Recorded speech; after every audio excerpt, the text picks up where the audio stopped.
जिंदगी के भिन्न रंगों को समेट कहानी का आकार देता हूँ, कुछ इसलिए ही तो कहानीकार कहलाता हूँ। भोपाल के मालवीय नगर में घर के बाहर भीड़ लगी हुई थी। सावित्री देवी का आज सुबह सुबह ही निधन हो चुका था। परिवार के नाम पर उनकी एकमात्र बेटी मीरा राजपूत थी। सावित्री पिछले कई सालों से गंभीर बीमारी से जूझ रही थी और आज उन्होंने अपनी आखिरी सांसें लेते हुए दुनिया को अलविदा कह दिया। मीरा की उम्र 21 वर्ष थी। वो कॉलेज के अंतिम वर्ष में थी। सावित्री का निर्जीव शरीर उसकी आंखों के सामने सफेद चादर से ढका हुआ पड़ा था।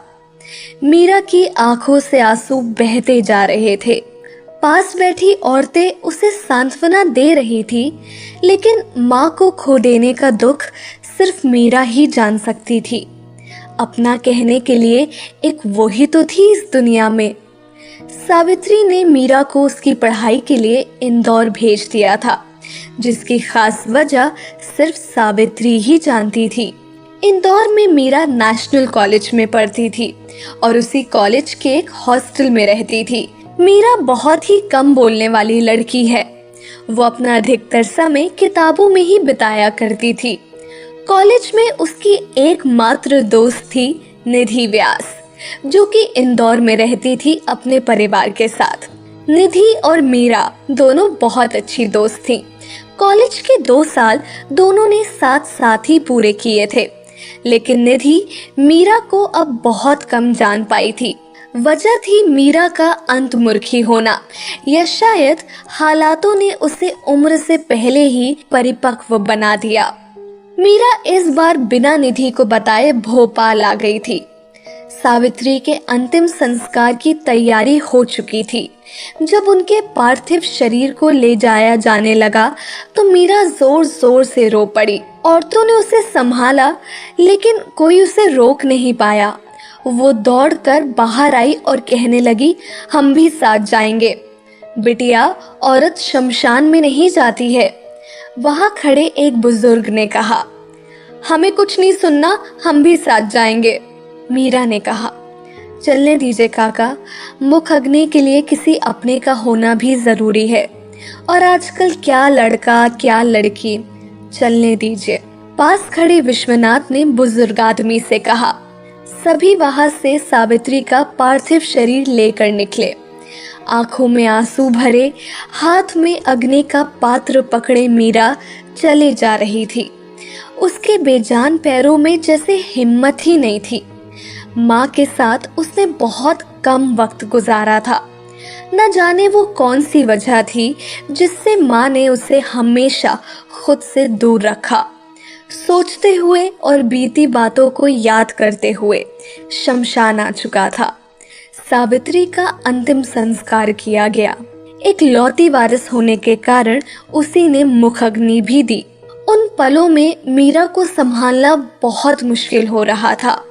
वहां मौजूद सभी की पलकें नम हो गई। 1 महीने बाद मीरा इंदौर आई।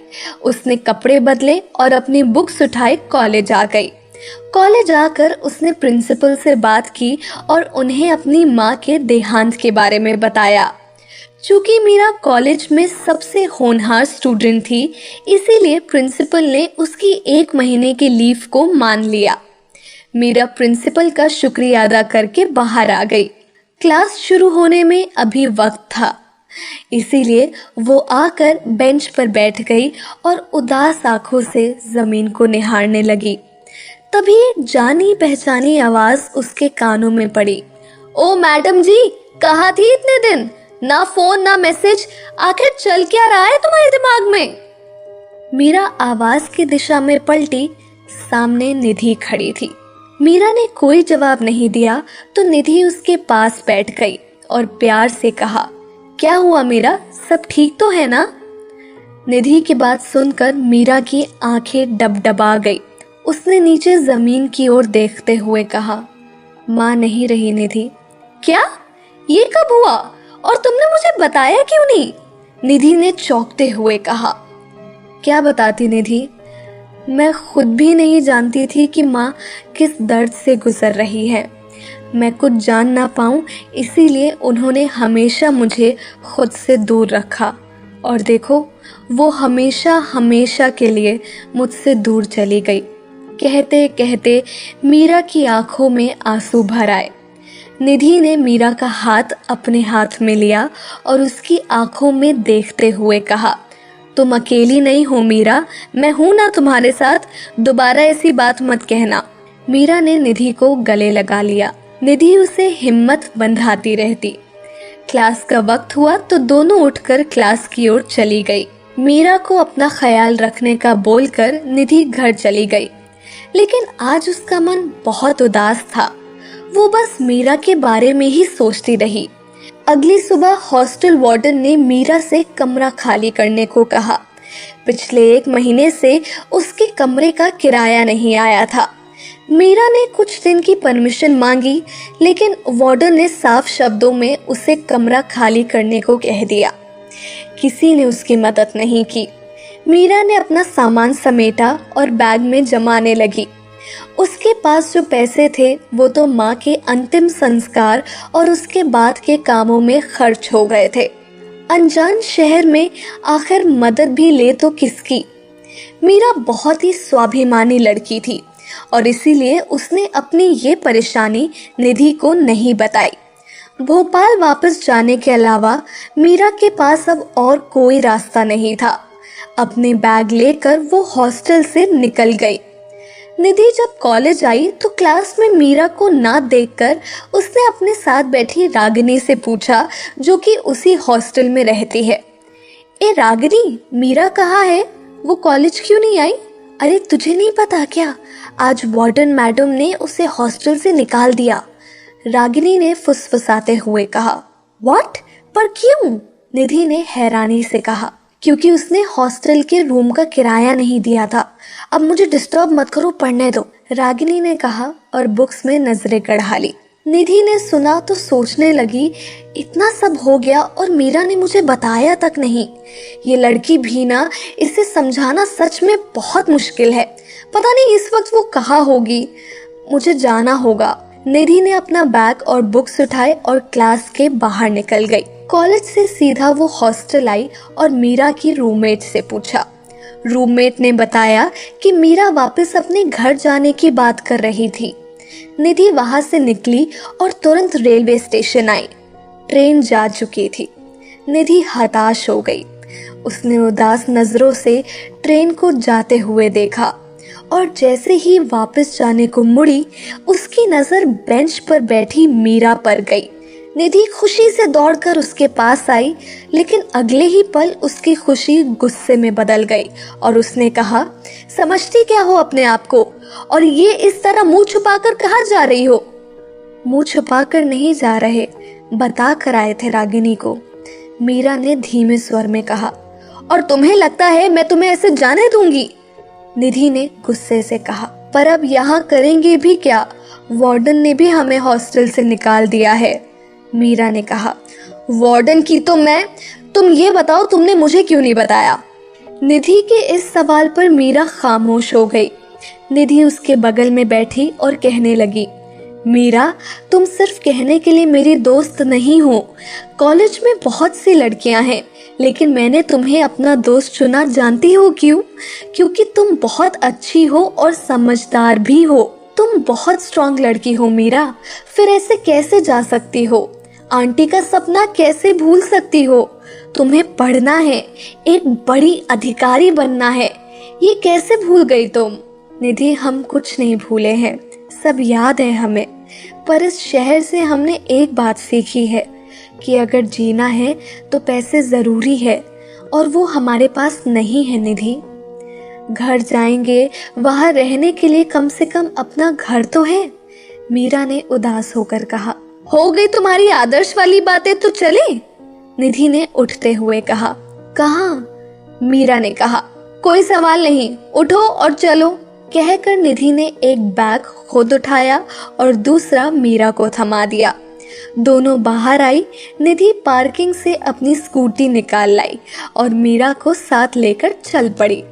निधि के पीछे बैठी मीरा के मन में सैकड़ों सवाल उथल पुथल मचाए हुए थे। मीरा जब भी इस शहर से जाने के बारे में सोचती, ये शहर उसे वापस अपनी ओर खींच लाता।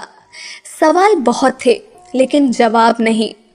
निधि उसे कहाँ लेकर जा रही है, इस बात का भी उसे अंदाजा नहीं था। स्कूटी सड़क पर दौड़ाते हुए निधि ने अचानक से ब्रेक लगाए और गाड़ी को यू टर्न घुमाया। क्या हुआ, इधर कहाँ जा रही हो? पीछे बैठी मीरा ने सवाल किया। हॉस्टल, निधि ने कहा। लेकिन क्यों? मीरा ने कहा। तू चल तो बताती हूँ। कहकर निधि ने स्पीड बढ़ाई और कुछ वक्त बाद दोनों हॉस्टल के सामने थे। निधि ने स्कूटी साइड में लगाई। उसने मीरा का हाथ पकड़ा और उसे लेकर अंदर चली आई। वार्डन सामने ही खड़ी मिल गई। निधि उसके सामने आई। उसने अपने जेब से कुछ रुपए निकाले और वार्डन के हाथ में थमाते हुए कहा, ये रखो अपने पैसे और आज के बाद किसी लड़की को इस तरह से हॉस्टल से मत निकालना। वक्त पर किराया देंगे तो कोई क्यों निकालेगा, पर ये लड़कियां घर वालों के पैसे तो ऐश में उड़ा देती हैं और फिर किराए के नाम पर रोने बैठ जाती हैं। वार्डन ने मुंह बनाकर रुपए गिनते हुए कहा, चुड़ैल, तेरी हिम्मत कैसे हुई मेरी दोस्त के लिए ऐसा बोलने की? मैं तेरा मुंह नोच लूंगी। निधि ने वार्डन से उलझते हुए कहा, लेकिन ऐन वक्त पर मीरा ने उसे रोक लिया और कहा, निधि ये क्या कर रही हो, छोड़ो उन्हें। मैं मुंह तोड़ दूंगी इसका। इस हॉस्टल की लड़कियां चाहे जो करती हो, तुम ऐसी नहीं हो। निधि ने गुस्से से मीरा से कहा, तुम प्लीज यहाँ से चलो प्लीज। मीरा ने निधि को लगभग खींचते हुए कहा। निधि वहां से चली गई तो मीरा वार्डन के पास आई और बहुत ही धीमे स्वर में कहा, निधि ने जो किया उसके लिए हम माफी मांगते हैं मैम। एक बात और, हर लड़की यहाँ ऐश करने नहीं आती है। कहकर मीरा वहां से चली गई। बाहर आई तो देखा निधि गुस्से में थी। मीरा जैसे ही उसके पास आई, निधि ने कहा, क्या सच में तुम राजपूत खानदान से हो? मतलब उसने तुम्हें इतना सब कहा और तुम सुन के चली आई? गलती हमारी ही है। अगर वक्त पर किराया दिया होता तो वो ऐसा नहीं होता। मीरा ने शांत लहजे में कहा। ओ आदर्श की देवी, बस करो तुम। ऐसी ही रही ना तो कोई भी बेच के निकल जाएगा तुमको। निधि ने मीरा के सामने हाथ जोड़ते हुए कहा। निधि, ऐसा नहीं है। पिछले 3 सालों से हम यहाँ हैं। हम नहीं चाहते हमारी वजह से हमारी माँ को शर्मिंदा होना पड़े। जो सरनेम हमें मिला है उसकी इज्जत बरकरार रखना भी जरूरी है, मीरा ने कहा। ऐसे रखोगी इज्जत बरकरार? कोई कुछ कहे और चुपचाप सुनो, हो सके तो माफी भी खुद ही मांगो, निधि ने कहा। तुम्हें समझा नहीं पाएंगे, मीरा ने बैग्स उठाते हुए कहा। ये अच्छा है तुम्हारा। खैर छोड़ो, आओ बैठो, चलते हैं, देर हो रही है। निधि ने स्कूटी स्टार्ट करते हुए कहा। अब कहाँ चलना है? मीरा ने कहा। निधि मुस्कुराई और कहा, वहां जहां सब तुम्हारे अपने हैं। मीरा जैसे ही आकर बैठी, निधि ने स्कूटी आगे बढ़ा दी। दोनों शिवाजी नगर में आई। इंदौर आने के बाद मीरा ने पहली बार इस शहर को देखा था। साफ सुथरी सड़कें, बड़े ऊंचे ऊंचे घर, वो सब अपलक देखे जा रही थी। निधि स्पीड से स्कूटी दौड़ाई जा रही थी। निधि व्यास अपने परिवार में सबकी लाडली। मीरा से उसकी जान पहचान कॉलेज में हुई थी और मीरा का शांत व्यवहार उसे पहली नजर में भा गया। लेकिन खुद बिल्कुल शांत नहीं थी। वो हमेशा हंसती खिलखिलाती रहती थी। लाडली थी, इसीलिए उसे किसी भी बात के लिए ना नहीं कहा जाता था। मीरा को लेकर निधि एक बड़े से घर के सामने रुकी। उसने स्कूटी साइड में लगाई और मीरा को लेकर अंदर आई। मीरा की नजर घर के दरवाजे पर लगे नेम प्लेट पर पड़ी, व्यास हाउस। मीरा अपना बैग संभाले अंदर आ गई। अंदर आते ही निधि चिल्लाई, मम्मा, पापा, दादू, दादी, भैया, सब आ जाइए। निधि की आवाज सुनते ही सब बाहर चले आए। निधि के साथ एक अनजान लड़की को देखकर सबके मन में क्वेश्चन मार्क था, जो कि निधि ने अगले ही पल हटा दिया और कहा, दादू, ये मेरी दोस्त है मीरा। और फिर मीरा की ओर पलट कर कहा, मीरा, ये मेरे दादू श्रीनाथ जी व्यास और वो मेरी दादी माँ सुरेखा जी व्यास। नमस्ते, मीरा ने दोनों हाथ जोड़कर कहा। ये मेरे पापा है विजय व्यास और ये मेरी मम्मा राधा व्यास। निधि ने अपने माँ पापा की ओर इशारा करके कहा। मीरा ने उन्हें भी नमस्ते की तो दोनों जवाब में मुस्कुरा उठे।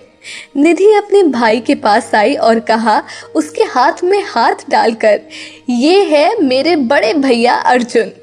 हेलो, अर्जुन ने मुस्कुरा कर कहा तो मीरा ने भी जवाब में नमस्ते कहा। सबसे परिचय करवाने के बाद निधि वापस मीरा के पास आई और कहा, ये है मेरी स्वीट सी फैमिली। उसे कुछ याद आया तो उसने इधर उधर देखते हुए कहा, अक्षत भैया कहाँ है? अक्षत बाहर गया हुआ है, राधा ने मीरा के सामने आकर कहा। उन्होंने बड़े गौर से मीरा को देखा। बड़ी बड़ी काजल से सनी आंखें, सुर्ख गुलाबी होंठ, सुराही सी पतली गर्दन, गोरा रंग, लंबे घने बाल जिन्हें सलीके से गुथा हुआ था और उनसे छानकर आती एक बालों की लट जो बार बार मीरा के गाल को चूम रही थी। राधा को अपनी ओर देखता पाकर मीरा ने कहा, आप हमें ऐसे क्यों देख रही हैं? राधा अपनी चेतना से लौटी और अपनी उंगली से आंख के किनारे से काजल निकाला और मीरा के कान के पीछे लगाकर कहा, बड़ी प्यारी हो, किसी की नजर ना लगे। मीरा मुस्कुरा दी। घर में आने के बाद शायद पहली बार मुस्कुराई वो। राधा ने उसका हाथ पकड़ा और उसे सबके बीच ले आई। सभी हॉल में रखे सोफों पर बैठ गए। निधि ने एक सांस में सारी बात कह डाली और फिर दादू के सामने आकर मासूमियत से कहा, मैंने ठीक किया ना दादाजी? हाँ बेटा जी, बिल्कुल सही किया। ऐसे वक्त में दोस्त ही दोस्त के काम आता है। दादू ने प्यार से निधि के गाल को छूकर कहा। तो फिर मीरा यहाँ रह सकती है ना? निधि ने कहा। जब तक वो चाहे वो यहाँ रह सकती है, दादू ने कहा और फिर मीरा की ओर देखकर कहा, मीरा जी? मीरा ने धीरे से कहा। दादू मुस्कुराए और कहा, इसे अपना ही घर समझो, किसी भी चीज की जरूरत हो तो बेझिझक मांग लेना। जी शुक्रिया, मीरा ने हाथ जोड़कर कहा। पापा मैं चलता हूँ, ऑफिस में मीटिंग है, अर्जुन ने उठते हुए कहा। हाँ ठीक है, मैं और पिताजी आते हैं बाद में, विजय ने कहा। अर्जुन ने अपना फोन और बैग टेबल से उठाया और सबको बाय कहकर जाने लगा कि उसकी नजर मीरा पर गई तो उसने कहा, बाय मीरा। बाय, मीरा ने धीरे से कहा। चलो बेटा, पहले तुम दोनों कुछ खा लो, राधा ने कहा और दोनों को अपने साथ डाइनिंग टेबल की ओर ले आई। निधि और मीरा वहां आकर बैठ गई। राधा ने दोनों के लिए खाना परोसा। दादी माँ उठकर बाहर टहलने निकल गई। सर्दियों का वक्त था और इस मौसम में बस धूप ही सहारा होती है। दादी माँ बाहर बगीचे में आकर धूप सेकने में लगी हुई थी। विजय और श्रीनाथ जी भी कुछ देर बाद बाहर निकल गए। निधि ने खाना शुरू किया, लेकिन मीरा खामोश बैठी थी। उसे खामोश देखकर राधा ने प्यार से कहा, क्या हुआ बेटा, खाओ ना। मीरा ने भरे हुए गले से कहा। राधा ने उसके कंधे पर हाथ रखते हुए कहा, तुम्हारा दर्द मैं बांट तो नहीं सकती, लेकिन उसे कम जरूर कर सकती हूँ। ये सब लोग तुम्हारे साथ है बेटा। मीरा ने नम आंखों से राधा की ओर देखा तो राधा ने प्यार से उसके चेहरे को अपने हाथों में लेकर कहा, इतनी प्यारी बच्ची उदास बिल्कुल अच्छी नहीं लगती। अब खाना खाओ, ठंडा हो रहा है, तब तक मैं तुम्हारे रहने का बंदोबस्त कर देती हूँ। राधा वहां से चली गई। मीरा को सब बहुत अच्छे लगे, लेकिन सबसे ज्यादा अच्छी राधा लगी। उसमें वो अपनी माँ की छवि को देख पा रही थी। खाना खाने के बाद निधि उसे अपना घर दिखाने लगी। घर काफी खूबसूरती से बनाया हुआ था। नीचे एक तरफ दादा दादी का कमरा था, उससे लगकर पूजा घर जहाँ बड़ी सी शिव पार्वती की मूर्ति थी। मंदिर से लगकर ही रसोई घर था, जिसके सामने डाइनिंग बना हुआ था। विजय और राधा का कमरा सीढ़ियों के बिल्कुल पास से लगकर था और एक था ऑफिस रूम, जहां बैठकर काम की बातें की जाती थी। घर के पीछे की तरफ बगीचा था जिसमें हरी घास फैली हुई थी और एक कतार में गमलों में पौधे लगे हुए थे। ये सब दिखाकर निधि मीरा को ऊपर लेकर आई, जहाँ 3 कमरे और एक बड़ा सा हॉल बना हुआ था, जहाँ 2 कमरे साथ थे और तीसरा इनसे अलग बिल्कुल सामने हॉल से मिलाकर बनाया हुआ था। इनमें से एक कमरा अर्जुन का था और एक निधि का। सामने जो कमरा था उसके बारे में निधि ने मीरा से कुछ नहीं कहा, मीरा ने भी नहीं पूछा। निधि जैसे ही दरवाजा खोलकर अपने कमरे में आई, एक तेज बदबू से दोनों ने अपना नाक बंद कर लिया। निधि ने दरवाजा वापस बंद किया और मम्मा को आवाज लगाई। राधा ऊपर आई और कहा, सॉरी बेटा, वो आज सुबह गलती से तुम्हारे कमरे में क्लीनर की बोतल टूट गई। मैंने साफ करने को कहा है, रघु कर देगा, लेकिन तब तक हम लोग कहाँ जाएं? मीरा को फ्रेश भी होना है, हालत देखो इसकी। निधि ने कहा, एक काम करो ना, तब तक नीचे मेरा वाला रूम इस्तेमाल कर लो। राधा ने कहा, रहने दीजिए, मैं अर्जुन भैया का कमरा यूज कर लूंगी। निधि ने कहा, ठीक है, कहकर राधा चली गई। दोनों अर्जुन के कमरे में आई। मीरा ने देखा कमरा बिल्कुल साफ सुथरा और व्यवस्थित था, एक एक चीज सलीके से रखी हुई थी। मीरा बड़े गौर से ये सब देख रही थी तो निधि ने कहा, भैया हमेशा अपने कमरे को टिप टॉप रखते हैं अपने जैसे। मीरा मुस्कुरा दी तो निधि ने कहा, अच्छा तुम नहा लो, तब तक मैं नीचे से तुम्हारा सामान ले आती हूँ। मीरा नहाने बाथरूम में चली गई और निधि नीचे। मीरा नहाकर बाहर आई तो उसे टेबल पर रखे अपने कपड़े मिल गए। मीरा ने कपड़े पहने और गीले बालों को सुखाने कमरे से बाहर आ गई, लेकिन हॉल की बालकनी के अलावा धूप और कहीं नहीं थी। मीरा गीले बालों को तौलिए में लपेटे हॉल की बालकनी के पास आई और बाल सुखाने लगी। तभी उसकी नजर हॉल से जुड़े उस कमरे के दरवाजे पर गई, जिस पर बड़े बड़े अक्षरों में लिखा था, अक्षत व्यास, अ कॉम्प्लिकेटेड बॉय। ऐसी नेम प्लेट कौन रखता है? कहते हुए मीरा वहां से चली गई। बाल सुखाकर मीरा वहां से निधि के कमरे की ओर आती है। रघु कमरे की सफाई कर चुका था। निधि अपने और मीरा के लिए कॉफी ले आई और उसे लेकर अपने कमरे में आई। मीरा ने देखा कमरा बहुत खूबसूरत था। बड़ा सा गद्देदार बिस्तर जिस पर फूलों वाली बेडशीट बिछी हुई थी, चौकोर और गोल तकियों का ढेर लगा हुआ था। उन्हीं के बीच पड़ा था एक हल्के गुलाबी रंग का टेडी। मीरा कमरे का जायजा लेने लगी। बिस्तर के बिल्कुल सामने कबर्ड बने थे, उनसे लगकर अटैच बाथरूम था। दीवार से लगकर एक स्टडी टेबल था जिसके ऊपर किताबें रखी थी और एक नाइट लैम्प भी। बिस्तर से कुछ ही दूर एक बड़ी खिड़की थी और उससे लगकर एक बालकनी थी जिसमें हल्के गुलाबी रंग के पर्दे थे। मीरा को ऐसे देखकर निधि ने कहा, अरे क्या हुआ, बैठो ना, कॉफी ठंडी हो जाएगी। कहकर निधि बिस्तर के एक किनारे पर बैठ गई और निधि की ओर देखकर कहा, समझ नहीं आ रहा निधि, तुम्हारा ये एहसान हम कैसे चुका पाएंगे। तुमने हमें यहाँ लाकर हम पर बहुत बड़ा एहसान किया है। तुम फिर शुरू हो गई। नीचे दादू ने क्या कहा था कि एक दोस्त ही दोस्त के काम आता है, तो इसमें एहसान कैसा हुआ बोलो? निधि ने डपकते हुए कहा, तुम नहीं जानती निधि, तुमने हमारे लिए क्या किया है। मीरा ने शांत भाव से कहा, अच्छा जब जरूरत होगी तब हम तुमसे कुछ मांग लेंगे, तुम दे देना, उतर जाएगा एहसान। निधि ने कॉफी का घूंट भरते हुए कहा, ठीक है। मीरा ने कहा, ऐसे नहीं, वचन दो मुझे, तुम राजपूत लोगों के लिए तुम्हारा वचन बहुत इम्पोर्टेंट होता है ना, चलो दो। निधि ने हाथ आगे करते हुए कहा। मीरा ने उसके हाथ पर अपना हाथ रखा और कहा, हम वचन देते हैं, तुम जो मांगोगी हम देंगे। निधि मुस्कुराते हुए मीरा के गले लगी और कहा, तुम खुश रहो, इससे ज्यादा मुझे कुछ नहीं चाहिए। मीरा भी मुस्कुरा दी। निधि ने वहीं बैठे बैठे मीरा को घर वालों के किस्से सुनाना शुरू किए। चलो मैं तुम्हें सबके बारे में बताती हूँ। सबसे पहले दादाजी के बारे में।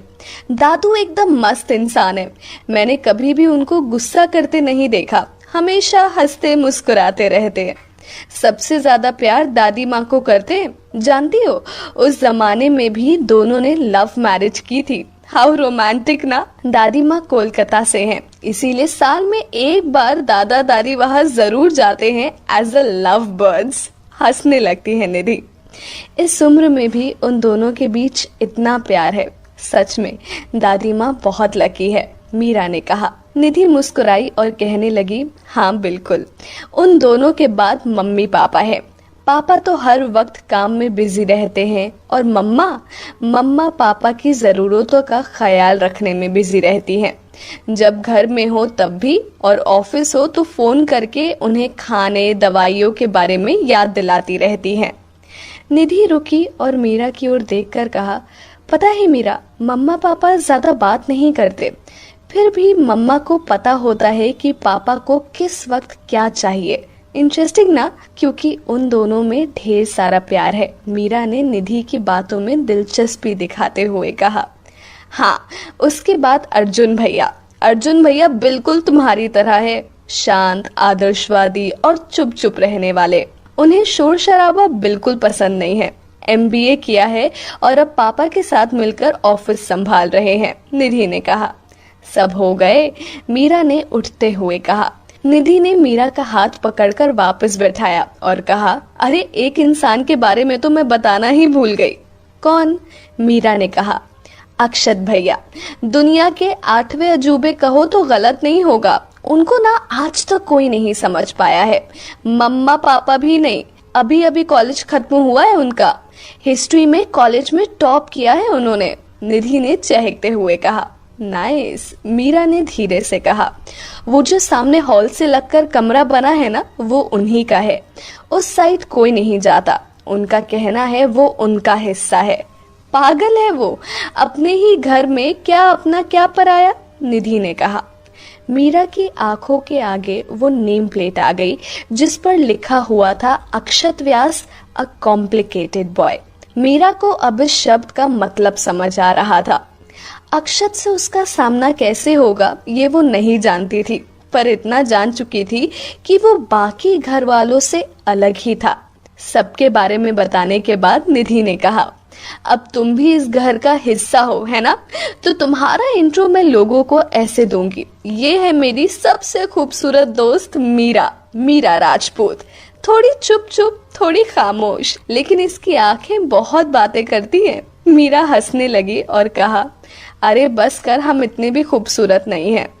निधि ने मीरा की ओर देखा और कहा, हाय, इतनी खूबसूरत हो कोई भी मर मिटे। मैं लड़का होती ना तो पक्का शादी कर लेती तुमसे। चुप करो, सच में बहुत बड़ी नौटंकी हो तुम, मीरा ने उठते हुए कहा। अच्छा मीरा, मार्केट चले? निधि ने कहा। निधि, अगले महीने हमारे एग्जाम शुरू होने वाले हैं और 1 महीने कॉलेज नहीं आने की वजह से मेरा सारा रिवीजन बाकी है। मैं नहीं जा पाऊंगी प्लीज, मीरा ने कहा। इट्स ओके, मैं भी नहीं जा रही फिर, निधि ने वापस बैठते हुए कहा। अरे तुम क्यों नहीं जा रही अब? मीरा ने कहा। तुम्हें अकेला छोड़कर अच्छा लगता है क्या? निधि ने मासूमियत से कहा।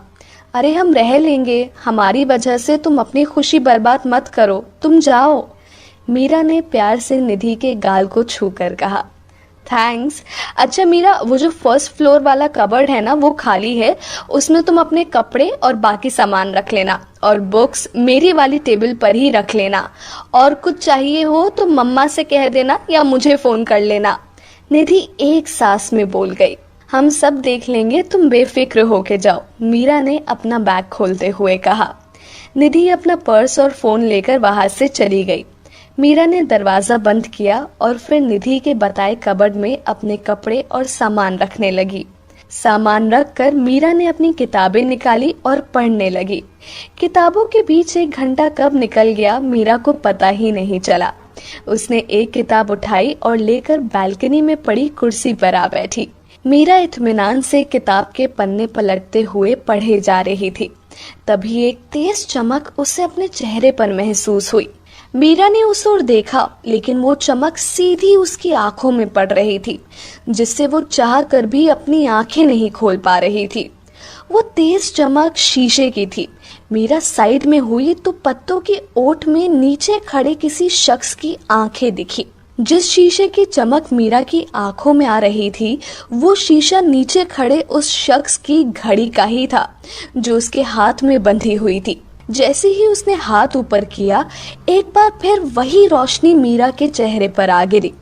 मीरा ने देखने की कोशिश की, लेकिन इस बार सिर्फ उसके सुर्ख होंठ दिखाई दिए। मीरा को झुंझलाहट हो रही थी।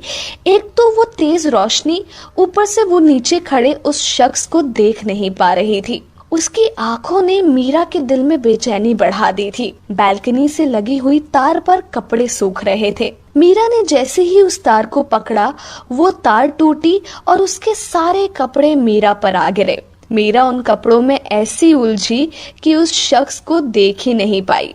जब उठी और नीचे देखा तो वो उसे बाहर जाता दिखा।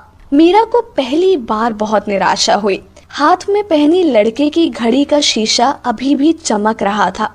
चलते चलते उसने जैसे ही हाथ उठाया, एक तेज रोशनी एक बार फिर मीरा की आंखों में आ गिरी। मीरा अंदर आकर लेट गई, लेकिन आंखों के आगे बार बार वो दो आंखें और सुर्ख होठ आ रहे थे। मीरा की झुंझलाहट अब और ज्यादा बढ़ गई तो वो कमरे से बाहर आ गई। नीचे आकर वो बगीचे में दादी के पास चली आई। दादी ने देखा तो उसे पास आने को कहा और बोली, मन लग गया ना तुम्हारा यहाँ? जी दादी माँ, मीरा ने धीरे से कहा। आओ बैठो, दादी ने बड़े प्यार से कहा तो मीरा आकर उनके पास बैठ गई। दादी ने बड़े गौर से देखा और कहा, तुम कुछ परेशान नजर आ रही हो, मुझे बताओ, किसी ने कुछ कहा? नहीं दादी माँ, ऐसी कोई बात नहीं है, सब बहुत अच्छे हैं, मीरा ने नजरें चुराते हुए कहा। तो फिर इतने प्यारे से चेहरे पर परेशानी के भाव क्यों? देख, मैं दादी माँ हूँ, चेहरा पढ़ लेती हूँ, दादी माँ ने शरारत से मुस्कुराते हुए कहा। दादी माँ, वो अभी यहाँ नीचे कोई था क्या? मीरा ने झिझकते हुए कहा। यहाँ? हाँ, वो कुछ देर पहले अक्षत आया था, लेकिन वो पट्टा एक जगह टिकता कहाँ है, आया कि वापस चला गया। उस लड़के को बस दिन भर घूमना फिरना मस्ती करनी है, पता नहीं अपनी जिम्मेदारियों को कब समझेगा ये, दादी ने कहा। ओ, तो वो थे, अभी उससे मिली भी नहीं हूँ और टॉर्चर करना शुरू। आई होप हम उससे ना ही मिले, मीरा ने मन ही मन कहा। क्या हुआ, तुमसे कुछ कहा उसने? दादी ने पूछा। नहीं दादी माँ, कुछ नहीं कहा, हम तो बस ऐसे ही पूछ रहे थे, मीरा ने कहा। अच्छा, तुम कहाँ से हो? दादी ने पूछा। जी भोपाल से, मीरा ने कहा। और उसके बाद दोनों के बीच बातचीत शुरू हो गई, जिससे मीरा उन आंखों को कुछ देर के लिए भूल गई।